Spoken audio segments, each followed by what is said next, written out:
My name is Amara Whitfield, and I used to believe betrayal was something that only happened in movies or whispered gossip. But I was wrong. That evening, I came home earlier than expected. A client meeting in downtown Dallas had been suddenly cancelled, and I thought I'd surprise my husband, Lucas Hale, with something simple, a bouquet of white dahlias. He once called them pretty but ordinary. I never argued about flowers, beauty is personal. At the time, I still thought our differences were small things, nothing that could ever break us. The moment I opened the door, I heard laughter echoing through the house. Not the light laughter of children, not the kind that fills a room with joy, but the low, intimate kind that only belongs between lovers. My steps froze in the hallway. My heart raced as though my body already knew the truth waiting upstairs. I slipped off my heels, bouquet still in hand, and climbed the staircase quietly. That staircase was mine. I had rebuilt every creak last summer while Lucas was away on a so-called business trip. At the time, he told me my old college best friend, Selena Cross, was visiting her aunt.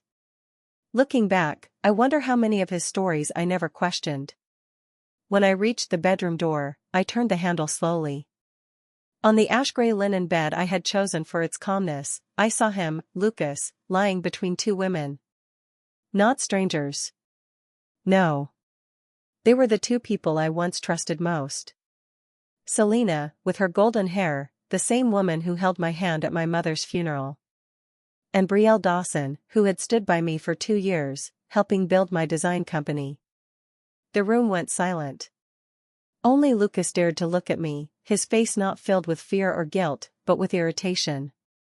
"Amara," he muttered, as if I were the intruder. "You didn't call first." My eyes shifted to the necklace around Selena's neck, the one I had given her last Christmas. The perfume Betrayal once borrowed from me filled the room. I didn't ask questions. I didn't scream or cry. Instead, I stood silent, and somehow that silence terrified them more than any words could. Betrayal looked down, her voice shaking. "Amara. I don't know what to say." Selena pulled the blanket over her chest, red-eyed like she had practiced those tears. Lucas scrambled to pull his pants back on. "Don't misunderstand," he said weakly. "This isn't what it looks like." I locked my gaze on him. "You think I'm misunderstanding 3 naked people in my bed?" The air grew heavy. It felt like I was watching a bad play, except the stage, the props, and the actors were all mine. I didn't wait for excuses. I didn't wait for apologies. Calmly, I turned and walked out, still holding the flowers I hadn't even placed in a vase. Downstairs, I poured myself a glass of water and stared into the garden. The lavender I had planted by hand swayed gently in the breeze. Unlike the people inside that house, the garden had never betrayed me. And as I stood there, one thought burned in my mind. I had given them everything, my love, my trust, my time. Now, I would take it all back. Piece by piece. That night, after walking out of the bedroom, I didn't scream. I didn't pack my bags. I didn't even confront them further. Instead, I stayed awake in the guest room, listening to the muffled whispers upstairs, memorizing every sound. Betrayal sharpens the senses in a way nothing else can. The next morning, Lucas acted as if nothing had happened. He poured himself coffee, kissed my cheek lightly, and scrolled through his phone like it was any other day. Selena and Betrayal had slipped out before dawn, leaving only faint traces of their perfume and guilt behind. But here's the thing about betrayal, it doesn't hide well. It multiplies. Within days, small cracks began to show. I noticed our joint accounts shrinking. Lucas insisted it was market shifts. Betrayal missed 2 meetings at the studio, always with excuses about sick relatives or traffic. Selena stopped answering my calls entirely. My instincts screamed at me, but instincts weren't enough. I needed proof. That's when I reached out to Harper Vance, a private investigator recommended quietly by a colleague who once fought her own divorce battle. Harper was calm, sharp-eyed, the kind of woman who could walk into a crowded room and notice the one person lying. I'll get you what you need, she said firmly during our first meeting at a cafe. But Amara, once you see the truth, there's no going back. Are you ready for that? I looked at her without hesitation. I've already seen enough to know I can't turn back. Over the next few weeks, Harper's updates became the new rhythm of my life. Each message she sent was another dagger, but also another piece of the puzzle. Lucas wasn't just cheating. He was siphoning money from my business accounts into a shell company, signed under Brielle's name. Selena wasn't just sleeping with him. She was listed as a silent partner in that same company, benefiting from every stolen dollar. They hadn't only taken my trust. They were trying to strip me of everything, my company, my savings, even my reputation. One evening, Harper handed me a thick envelope. Inside were photos, bank statements, and signed documents. Each page felt heavier than the last. I sat at my desk staring at the evidence, my hands trembling, my chest burning. Brielle and Lucas's car outside a hotel. Selena signing papers with Lucas at a notary office. Bank transfers bleeding my account dry. They thought I was blind. They thought I was weak. But now, I had their entire scheme laid out in black and white. That night, I called Marcus Ellington, a lawyer known for his sharp mind and unshakable courtroom presence. He listened quietly as I told him everything. When I finally finished, there was a long silence. Then Marcus said, "Amara, if you move forward, this won't just be a divorce. It will be war. Are you prepared for that?" I closed my eyes, picturing Lucas's smirk, Brielle's downcast eyes, Selena's fake tears. "Yes," I whispered. "I've already lived through the worst part. Now I'm ready for the fight." For the first time in weeks, I slept soundly. Because the truth was finally mine. And soon, justice would be too. The day I filed for divorce, the air felt sharper, clearer, almost electric. The courthouse smelled of old wood and paper, but to me, it smelled like freedom. Lucas didn't even flinch when the papers were served. He actually smiled, as if he was confident I would walk away with nothing. After all, he had Brielle controlling the finances and Selena whispering in his ear. They thought they had already stripped me bare. But they underestimated me. With Marcus Ellington as my lawyer, I walked into that courtroom not as a victim, but as a woman ready to reclaim everything stolen from her. Selena sat in the gallery, her golden hair pinned neatly, her eyes flicking between me and Lucas as if she was playing her own game. Brielle, dressed in a sleek black suit, clutched a stack of papers as though her lies could shield her from the truth. Lucas leaned back confidently, his arm draped across the chair, as if the outcome was already his. The judge called the session to order, and Marcus rose to speak. His voice was calm but firm, each word carrying the weight of undeniable truth. "Your Honor, this is not simply a case of marital discord. This is a calculated betrayal. My client, Amara Whitfield, was deceived not only emotionally but financially. Her husband, Lucas Hale, and her so-called business partner, Brielle Dawson, conspired to strip her of her assets. And we intend to prove it." The room buzzed. Lucas smirked, whispering something to Brielle. Then Marcus placed the first stack of evidence on the table. Bank statements.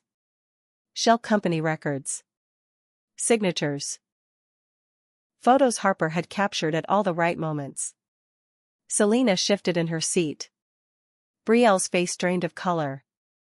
Lucas sat up straighter, the first crack in his mask appearing. The judge flipped through the documents, frowning. "Mr. Hale, do you have an explanation for these transactions?"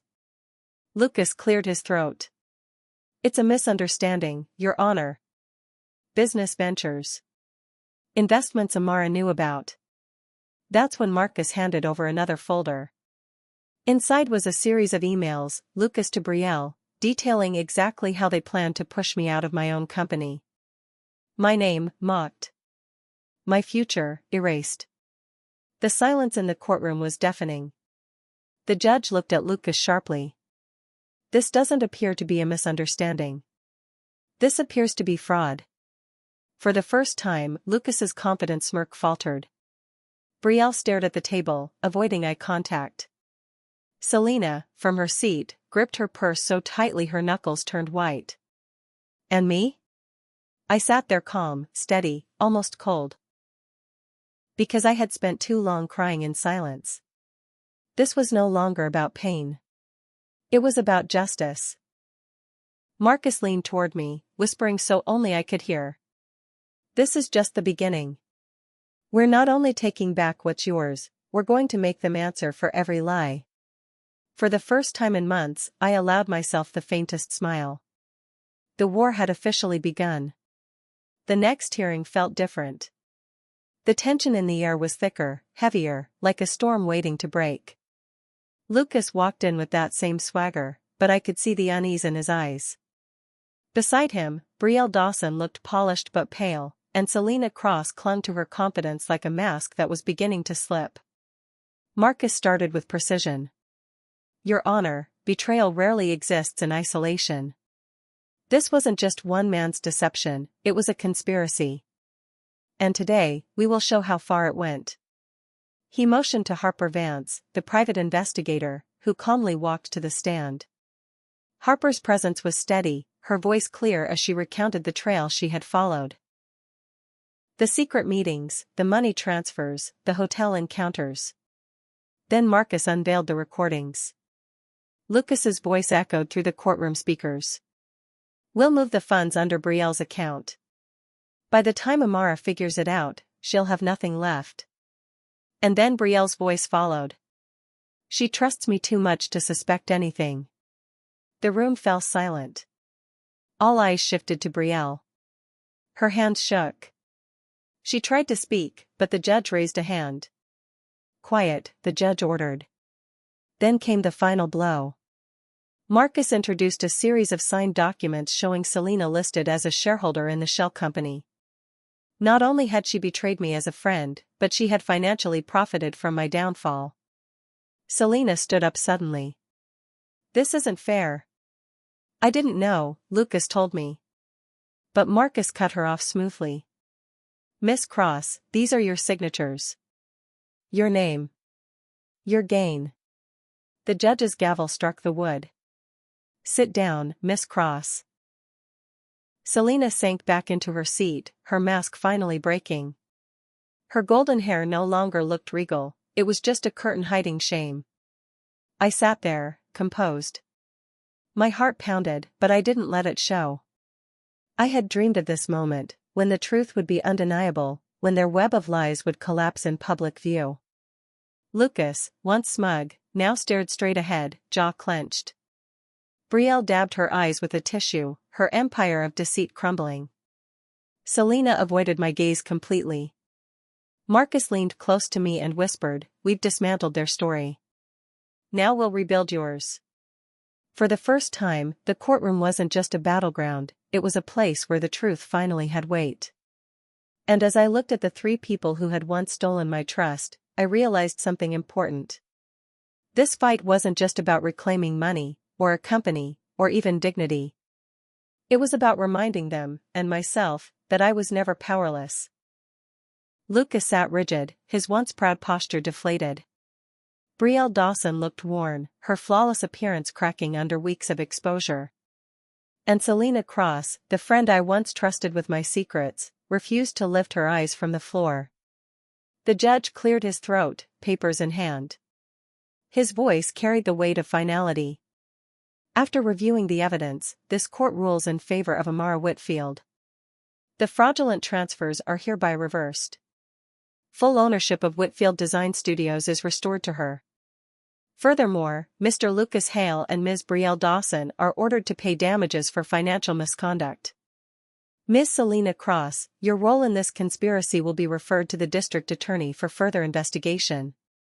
The gavel struck. The sound echoed like thunder, but to me, it was the sweetest melody I had ever heard. Lucas slammed his fist on the table. You can't do this. That company was nothing without me. I stood, meeting his eyes for the first time in weeks. My voice was steady, clear. It was everything without you, Lucas. And it always will be. Brielle buried her face in her hands. Selena whispered something to herself, maybe regret, maybe denial. I didn't care anymore. I walked out of that courthouse with Marcus by my side. Harper waited for me on the steps, her lips curving into a rare smile. For the first time in months, the air didn't feel heavy. It felt light. Free. In the weeks that followed, I rebuilt. Whitfield Design Studios came alive again, brighter than before. My name, once dragged through whispers, now stood untarnished. At night, I would hold my baby girl, Lila, close to my chest. Her soft breath against my skin reminded me of what truly mattered. She didn't care about courtrooms or betrayals. To her, I wasn't broken or defeated. I was simply Mama. And in those quiet moments, I realized something. They had taken my trust. They had tried to steal my future. But in the end, I reclaimed everything. My company, my dignity, my peace. Betrayal had once shattered me. But justice rebuilt me. And now, I was stronger than I had ever been. I lost my husband and my two best friends in a single night, but I gained something far greater, my strength, my voice, and my freedom. They thought betraying me would break me, but instead, it rebuilt me into someone stronger than they could ever imagine. And in the end, justice wasn't just legal, it was personal. If my story touched your heart, don't forget to hit the like button. Subscribe for more emotional stories like this, your support means the world to me.